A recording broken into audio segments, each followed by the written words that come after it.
I knew who had owned our family, and like, but I would want to 100% know like they lived on this land. List of everything you own, and that's where we saw our great grandfather's name. He was listed there. He was like 13 years old, so it's like we know he was there. So it's just been kind of following each crumb and seeing where it leads. Also a cop in the parking lot, so I feel kind of stressed. And you're just like, where is it? It's like it's here behind you. Someone knew where it was. Like someone knows. Hi, I'm Danielle Romero, and I'm so glad you're here with me today on my channel, where we've been digging into hidden American history and family stories and how our family stories connect into this big community.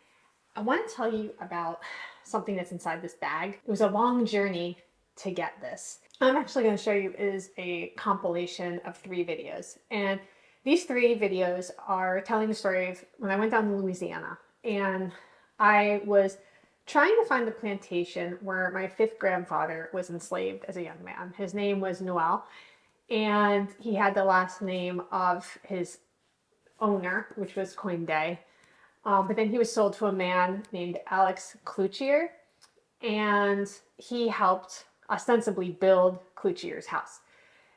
He was enslaved during the time of the house being built. He was a young man, according to the records. You know, I felt really blessed to be able to tie an ancestor to a plantation where they lived and know this is where they lived. This was where they were enslaved. And I wanted to go back to that land. I actually went to Louisiana. It was kind of a heartbreaking experience. It wasn't what I thought. It was not the experience that I had originally wanted, but I think it was still important. So I'm gonna start that compilation now, and if you stick around to the end, I'm gonna tell you about what's inside this bag. In 4 weeks, I'll be making a pilgrimage to a special location to pay homage to my heritage and uncover whatever is left of my family's story. I'll be going to an abandoned property, which was once a plantation where my 5th great-grandfather, Noel Coindet, was enslaved labor. Now, you may have seen the video from a couple weeks ago where I gave a little bit about Noel's story, how he was born into slavery, how he sued for his freedom and won, and then manumitted his 6-year-old daughter. Noel is the grandfather of Lola's great-grandfather. So this is our direct family line. I'll tell you a little bit about this property. This property I'm going to refer to as Cloutier House, and I think down in Louisiana they actually pronounce it Cloutier. So leave a comment if I'm saying that wrong. Cloutier was a slave owner, and he had actually had a Spanish land grant. And on this, he began building a plantation house from 1806 to 1813. This house was built with enslaved labor. Based on the records that I found about my 5th great-grandfather, he would have been enslaved by Alexis Cloutier at this time, and he would have been a young man, maybe in his like late teens, early 20s. So most likely it was his hands that helped build this plantation house. I had it in my heart to go down there and walk around, go inside the house, touch the property, honestly just stand there. And honestly, I wasn't sure what I was going to do, but I knew I wanted to go down there and I wanted to film it. I wanted to share it with my family, and I wanted to share it with all of you. But when I started researching the property now, I was absolutely horrified to find out the state that it was in, if you could even call it a state. So let me tell you a little bit about the history of this house first. Now known, or was then known as, the Kate Chopin House, for the famous author who lived there for about 8 years in the late 1880s. And this house had a historical designation because of that. And after it was the Kate Chopin House, it continued to go by that name, but it was then known as the Bayou Folk Museum. You know, it was just on the National Register. It was kind of just an important piece of, an important feature of this part of Natchitoches Parish, and everybody knew the Kate Chopin House. Well, on October 1st, 2008, there was a devastating fire that just razed the house to the ground. It's gone. In 2015, it lost its historical designation. And I want to just point out that the house did not have a historical designation, as far as I know, because it was a plantation where enslaved people lived, worked, died, No, it was a historical designation because it was the Kate Chopin house. And that really bothered me. And I feel like the more I'm finding out about the history of the recent history of this property, the more frustrated I'm getting, honestly. Basically, the house was razed to the ground during this fire. Thankfully, there were people who responded to the site and were able to rescue so much history from the home and from the property, even as it's, up in flames. When I'm getting ready to take this trip in a couple weeks, I needed to find out who owned this property because it used to be held by a historical foundation in Louisiana, but look like now it is under private ownership. And the historical signage is now removed from the property and just kind of there in ruins and overgrown. And this really hurt my heart. Um, I'm not really sure what I expected, but I didn't expect this integral part of my family story, of Louisiana's story, to be forgotten like this and so easily forgotten. I was able to get a lot of suggestions for who to reach out to even talk about this property. And one of the suggestions I got was someone named Dustin, and he works for the National Park Service and an agency called the Cane River Creole National Historical Park. And so he had a video that he shared with me. The video I wasn't able to watch, but I was able to read the transcript of it. And I just want to share a little bit of it with you. It's called Picking Up the Pieces, and about his experience at this house trying to recover what was there. At the time of this video, it still maintained its historical designation. But 2 years later, it lost that and just kind of became a junky old piece of land in Natchitoches that no one really cared about. The structure is lost to the fire. It's almost worthless, I guess, to the world at this point. And I was so thankful for some of the things that Dustin shared in this video transcript because he talked about salvaging the bricks from this home. And he said that these were kind of standard bricks that would be made by enslaved labor. And I have to wonder, like, did my fifth great grandfather make these bricks? Did his hands mold these bricks for this house as a young man while he's imagining what his life could be, imagining what his family's life could be if only he had his freedom. And to think that, like, I don't even know where those bricks are. Can I find those bricks? Can I hold those bricks? Can I have one of those bricks? And I think this is kind of a point of conflict because I believe in private property. I do. And I believe that nobody really owes me anything. But at the same time, I am so desperate to connect with this story in a tangible way. And I feel like that opportunity is basically gone. And not only is the tangible opportunity gone, it feels like the story's been forgotten to history already. That's the end of it. Except I don't accept that. I don't accept that. There's the tragedy of the house burning down, losing its historic designation, and at this point, it's a nothing. Actually, I was able to find out a lot of information from a Facebook group called Abandoned Louisiana. I mean, I don't know what I'm going to find when I go there. I don't know if I'll be allowed to film there since it's private property. I don't know what it will be like. And honestly, at first I was disappointed because I was thinking, well, I wanted to take you with me. I wanted to film for my family, just going to this property and walking around and standing on this land. I wonder, should I not bother going? I mean, there's nothing there. There's nothing there. But now it feels like it's actually even more important than ever for me to go. That even though the house is gone, even though the historic markers are gone, even though they didn't mention my enslaved ancestors, that the land holds such deep meaning to my family, even though we didn't know about it until recently. Like, we wouldn't be here without this ancestor and what he did. And this is part of his story. So it's our story. And so I just want to kind of give you an update on what I'm working on. And I plan to bring a couple of videos to you about going to this location. And I really have no idea what to expect, but I'm determined to get to the bottom of it. And I really don't have a very large voice. I don't really know if anyone's going to care what I have to say about it, but I have to at least try because it's not okay to know that there's no mention of this man, Noel, and the fact that he lived there. He most likely built that house as an enslaved man and then sued for his freedom and won. And in that process, set the rest of the family free. That matters, whether the house is there or not.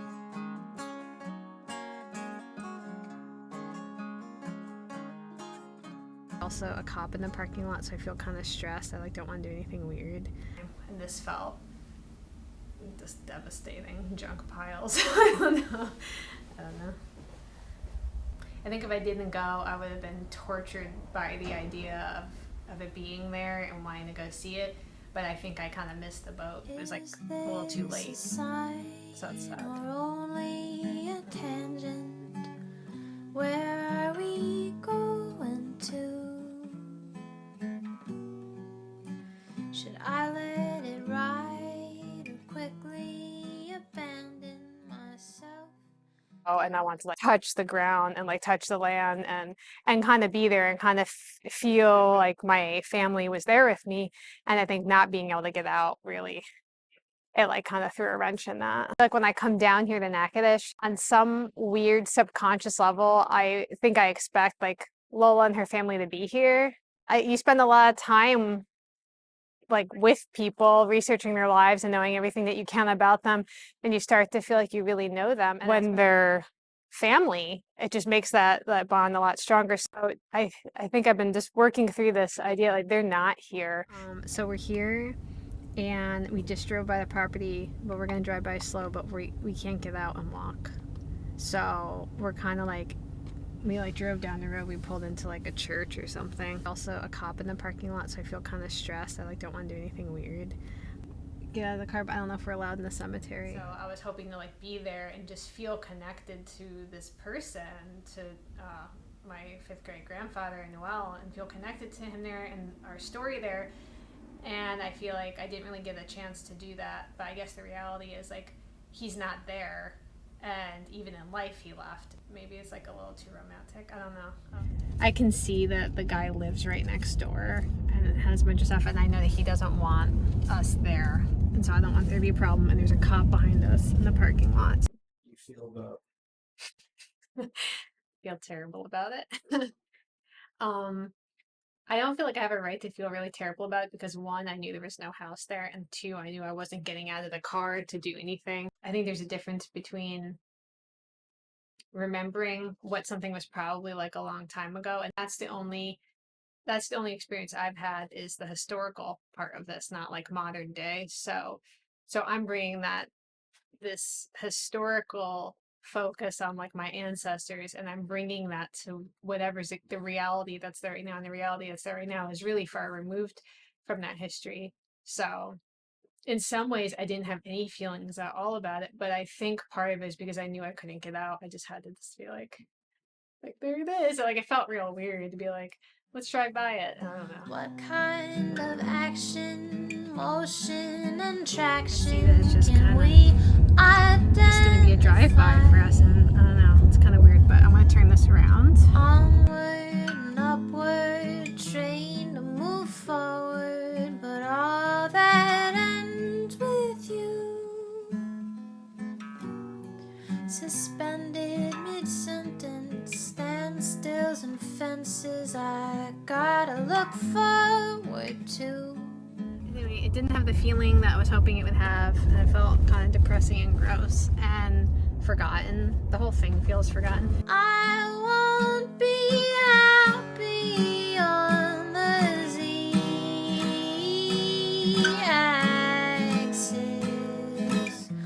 I won't be happy on the Z-axis. It's weird because it doesn't have the feeling I wanted to have. I wanted it to be a little bit more, I don't know, reverent isn't really the right word, but I thought it would have a little bit more of a feeling of like a sacred space in some way. Because going to Melrose and seeing how beautiful it is and well manicured and maintained and cared for it, people care about the history. And it's just like kind of weird to have these two places. These are former plantations where family has ties to both of them. You show up to Melrose and people care about it, and they're like speaking tenderly about it, and then you drive 11 minutes down the road. No one could care any less. I'm just thinking about how I wanted it to be what I wanted, what I was telling my husband Daniel, who's driving, is I wanted it to be like we show up there and it's like a beautiful little park. I mean, I knew it wasn't gonna be like this, but in my mind, what it should be is you're right next to the river. You walk up a path, you walk through the gate, and there's some benches and there's a sign kind of telling the true history of the place. A place to just sit quietly, right? And the reality is that it was gross. To me, they're very much alive and I feel very connected to them, but at the same time, like, these are people that I will never talk to. I'll never meet them, at least in this way here. If you're doing genealogy on your family, I feel like you feel that acutely, like you're meant to be able to be connected to these family, and not just your like immediate nuclear family, but all these people that come before you. You have a connection to them. I think when you start doing genealogy, you recognize that inherently. And so it feels strange to come to a place where you know all these people lived and they were living. I think if I didn't go, I would have been tortured by the idea of it being there and wanting to go see it. But I think I kind of missed the boat. I think if I had gone 10 years ago, actually it probably had to be more than 10 years ago, while the house was still there and it was a museum, I think it would have been better. But now I just feel like you just see how fast like history gets forgotten and stuff's gone. It's over. Like, no one's gonna walk past that property now. When the house was there, my family wasn't really being remembered, but now no one will. Like that, it's almost like it's gone now. And I guess it's just kind of shocking how fast history can be lost if we don't preserve it. If we don't know about it first, we have to know about it and then preserve it. It was like a little too late. So it's sad. I think the contrast to Melrose was really shocking because Melrose was beautiful and this felt just devastating. Junk piles. I don't know. I think it's a part of the ancestry genealogy stuff that I didn't expect and I don't really like it. And maybe there's like a desire to go to these places to connect with these people and feel them a little bit. Not in like a hocus pocus way, but just knowing they looked at some of these same places that I'm looking at now. I think a big disappointment about the land that was the plantation, I guess I was relying a lot on the tangible part of that, of like being able to touch the ground, walk around, look at it from that perspective and not having to have that. I don't know.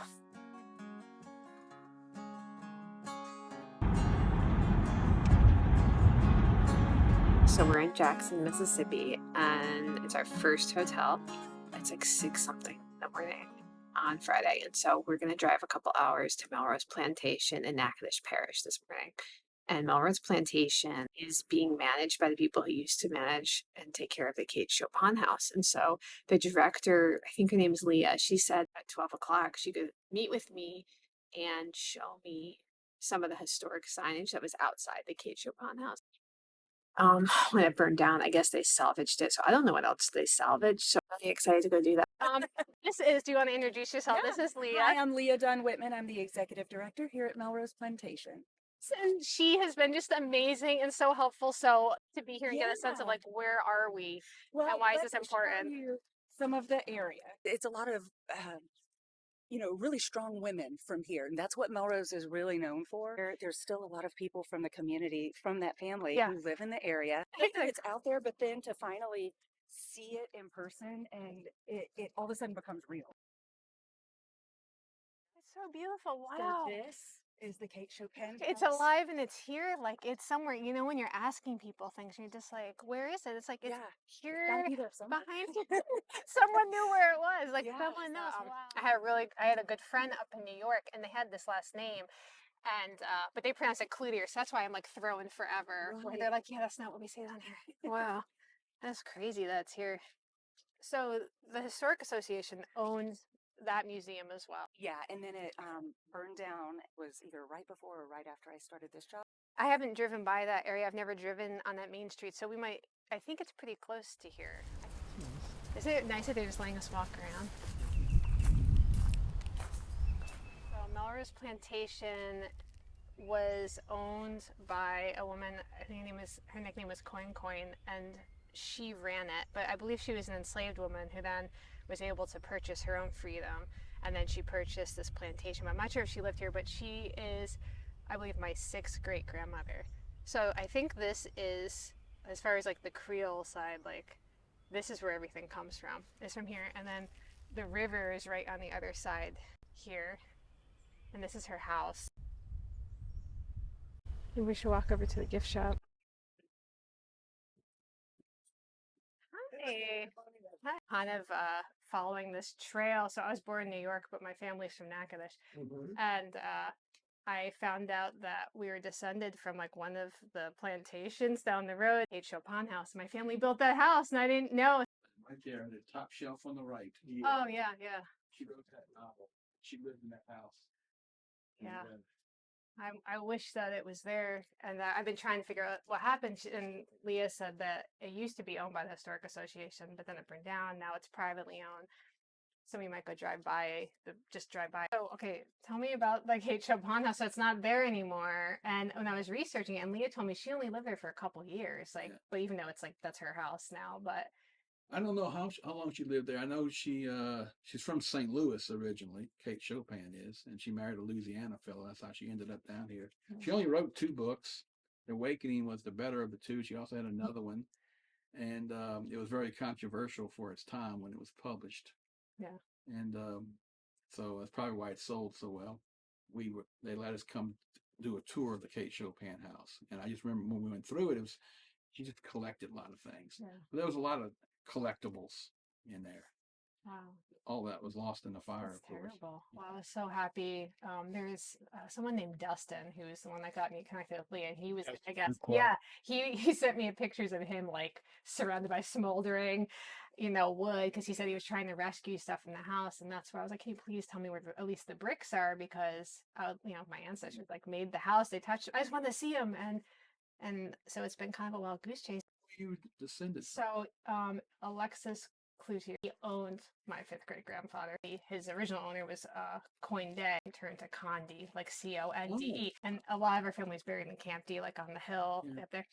So I know some Condes. Yeah, they're apparently all still here. 5th great grandfather was there as a young boy and then a teenager, and he was there when the house was built. So I was like, well, he probably helped build the house, and he was there. So like that. They would have been there during the battle, during the Civil War battle that was fought at Cloutierville. Oh, was there one? Yeah. I didn't know that. Yeah. The Confederates had guns at Magnolia Plantation, which is right across the open fields, and the Union Army was retreating. Well, there was a house on the road halfway between the 2 lines, and there was this gentleman, this farmer, who had an old house out there, and both sides under a white flag rode out to the sky and said, "There's about to be an artillery battle, and you're in the middle." No. And he said, "I've lived here all my life. You boys just fire away." No. And not a cannonball touched his house. Sheer luck. And he watched the cannonballs go bouncing and flying by him. Yeah, there's all kinds of stuff on Alexis. Yep. See all this, all that stuff, and I realized like, well, what's really happening down there? And so down here, and it just keeps growing. I had the privilege of meeting, lots of people that were here that had their entire family histories. In fact, some of them still live in the original land, 250 years. Those are the bricks that I use for pathways. Are you kidding?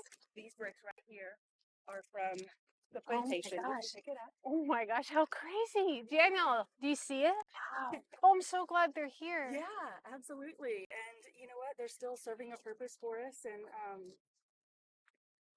wow. We've tried to make some of the flower beds out of them here on the left-hand side.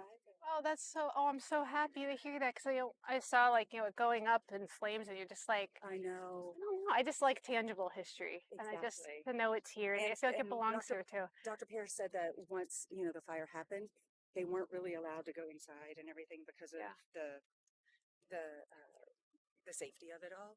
But they were able to get some of the bricks. Because I knew who had owned our family, and but I would want to 100% know they lived on this land. Right. And I found when Alex, I think is it Cloutier, his wife had, basically they have a list of everything you own, and that's where we saw our great grandfather's name. He was listed there. He was like 13 years old, so it's like we know he was there. So it's just been kind of following each crumb and seeing where it leads, and I feel like all roads lead to Melrose.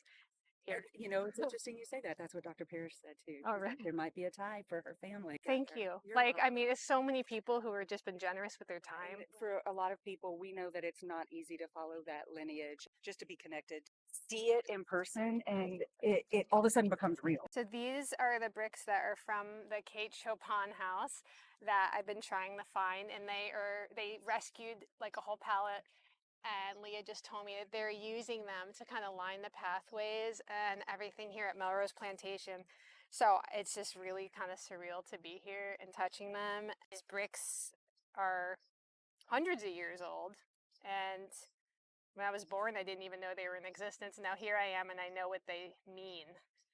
And they're still here and I'm here and it just feels really good, I guess. I'm just really happy that the bricks are here. To me, they feel like little seeds or something. They're planted all over the plantation here. Because we're just kind of down the road from where the other plantation was. Like, it's really close by, so it feels really, I don't know, it feels, if we drove from Nashville just to touch the brick, like, that is a success for me. They're just a part of the community, and I mean, obviously, nobody really knows the story behind them, but I do, and maybe sharing it will stick with people. I don't know. So you don't normally look down and say like, well, where did these bricks come from? But like even here in Louisiana, like even the bricks have a really big story.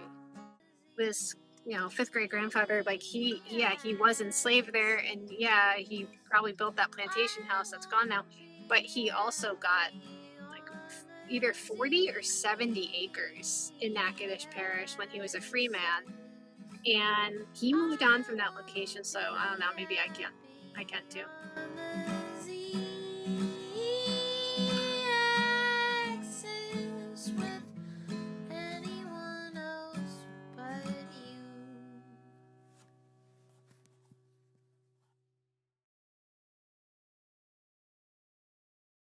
But let me get up and show you what's in the bag.